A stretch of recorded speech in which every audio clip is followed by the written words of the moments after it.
Greetings, Capricorn and Capricorn rising. This is your Western forecast for June 2025. I want to just jump to this major planetary event. Jupiter is changing signs, going into Cancer on June the 9th. It will be there through the end of June 2026. Jupiter is abundance, opportunities, traveling, seeking wisdom, brings in a lot of opportunities, optimism. But Jupiter changes signs of moving into a new domain of your life every year. So what's the big deal about why I want to really focus on Jupiter going into Cancer? Because Cancer is the exalted sign for Jupiter.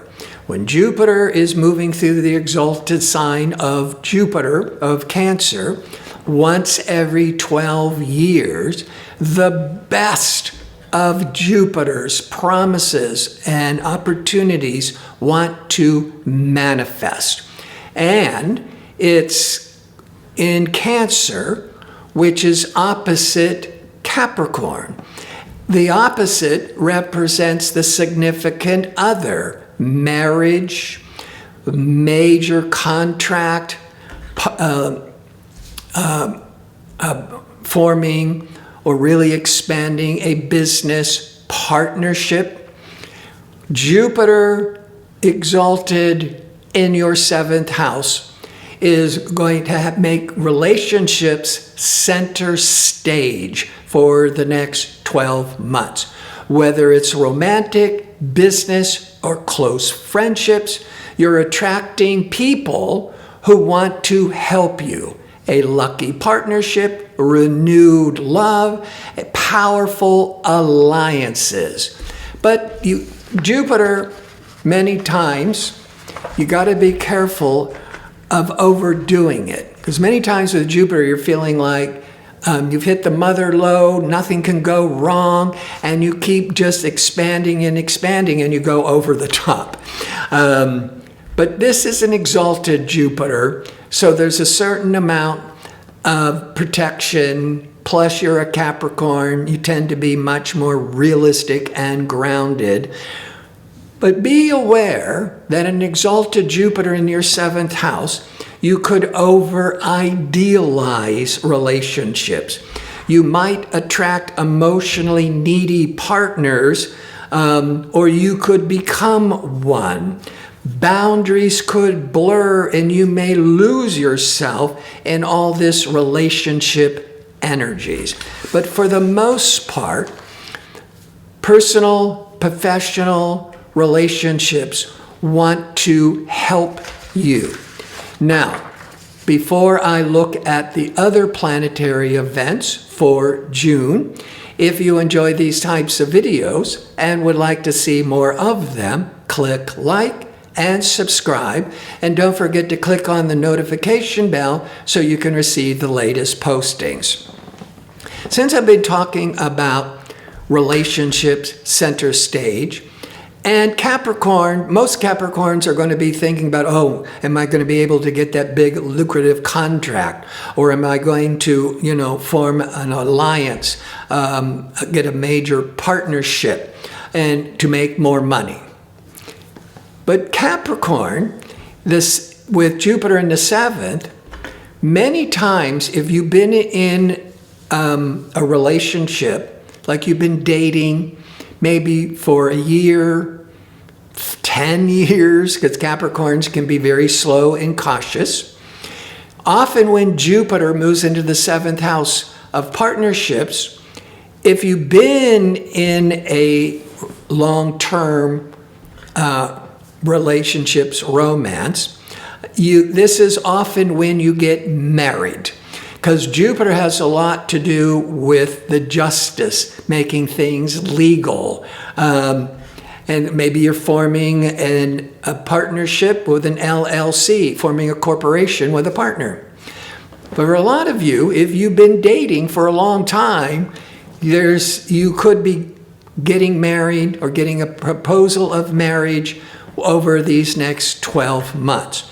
But there's a lot of really positive energies here in June with love. Because Venus is the planet of love and desire and romance and beauty and creativity. Venus is in Taurus once a year from June the 5th through July the 4th. Taurus is an earth sign, very compatible with Capricorn, an earth sign. And the Venus is in Taurus is 5 signs past Capricorn. So this pleasurable, loving, compatible Venus energy in the 5th. The 5th is the sector we look to for romance. For becoming infatuated with somebody new or reawakening more romance back into an existing relationship. The 5th house is children, giving birth to a child, or maybe being more playful and working with children, maybe going into the business with children, a daycare center, let's say, or making toys. Certainly giving birth, 5th house, with new creative projects. That's the Venus. Now, I want to go back to the Sun's in Gemini the first 3 weeks of every June. Wherever the sun is shining is where most of your priorities and attention is more directed towards. Gemini is 6 signs past Capricorn. So there's going to be a lot of focus on your day-to-day work routines, trying to get more work, more business, more of these business obligations. But then on June the 20th, the Jupiter, or the sun goes into Cancer, putting a spotlight on the Jupiter already been in Cancer since June the 9th until the end of June 2026. And the new moon on June the 25th is in Cancer in your 7th house of relationships. So as June is unfolding, it becomes more supportive and positive with all forms of partnerships. But let's look to Jupiter, however. There is this kind of a push-pull just for a couple of weeks in June. And then all these offers and supports can come in from romance to business. Because when Jupiter first moves into Cancer, by the middle of June, it's going to only be at 1 degree of Cancer. There's 30 degrees in each sign. Taskmaster Saturn, that I talked about in last month's video, will be at 1 degree of Aries. Once every 29 and a half years. Saturn can be restricted and contracting, and Jupiter wants to be very expansive. So when Jupiter squares the Saturn, this happens every 7 years, but there's a lot of restlessness, frustration about work, about monies. Then right after it squares the Saturn, it's squaring the Neptune.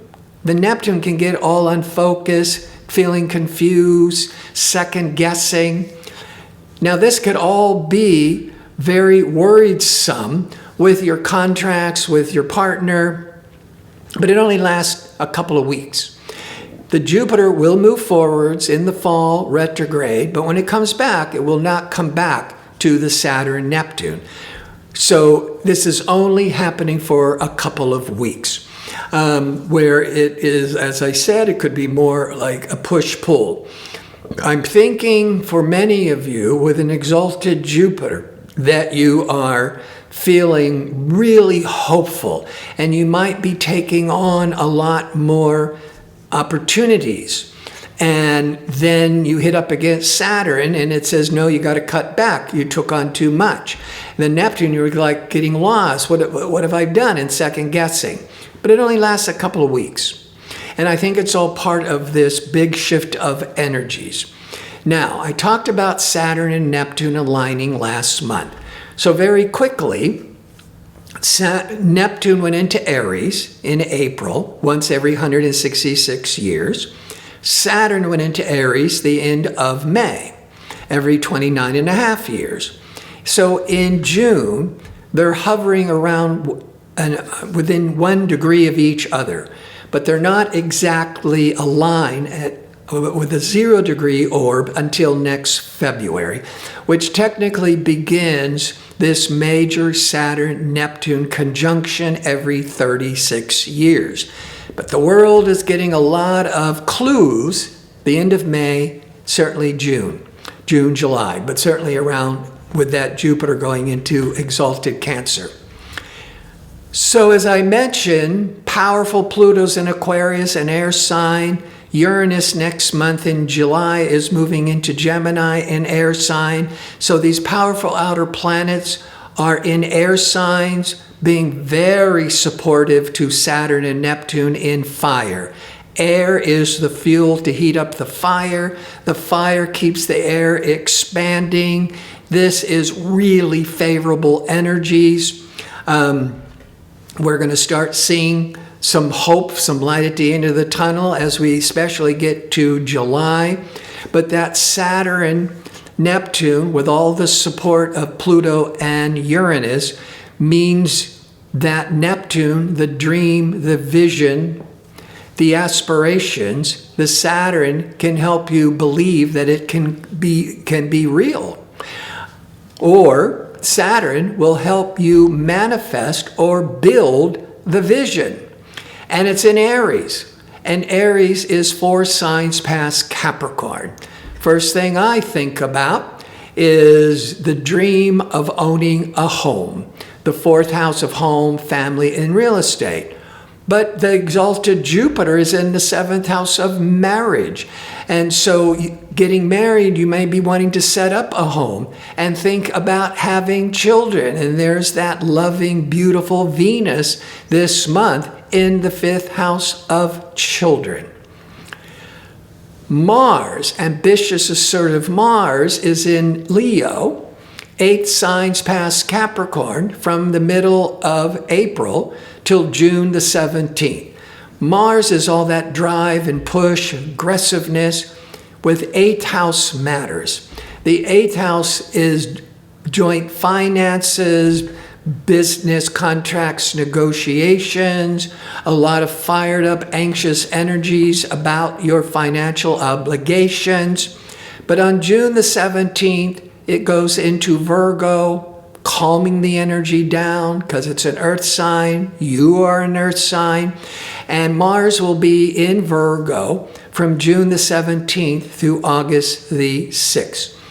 Virgo is 9 signs past Capricorn, once every 2 years. This big, assertive push, risk-taking Mars, aggressive Mars, favorable for Capricorn in the 9th house. The 9th house domain rules over publishing, marketing, good for taking big risks with online businesses. 9th house, traveling. 9th house could also be legal, and Mars, you could be fighting for your rights, and the exalted Jupiter, you would be more protected than not. Could be a lot of busyness with traveling this middle of June into early August with a partner. Maybe you will meet somebody traveling. But I think this June, with Venus in the 5th house, could be really favorable for a vacation, for infatuations, for really starting to think about having a child, as you could also be thinking about marriage and the Saturn and Neptune laying down roots to own a home, to start a family. I want to thank you for watching. If you like information on how to book an astrology reading or to check out my 2-question offer, visit my website at gardino.co. That's .co. Until next month, be safe and well.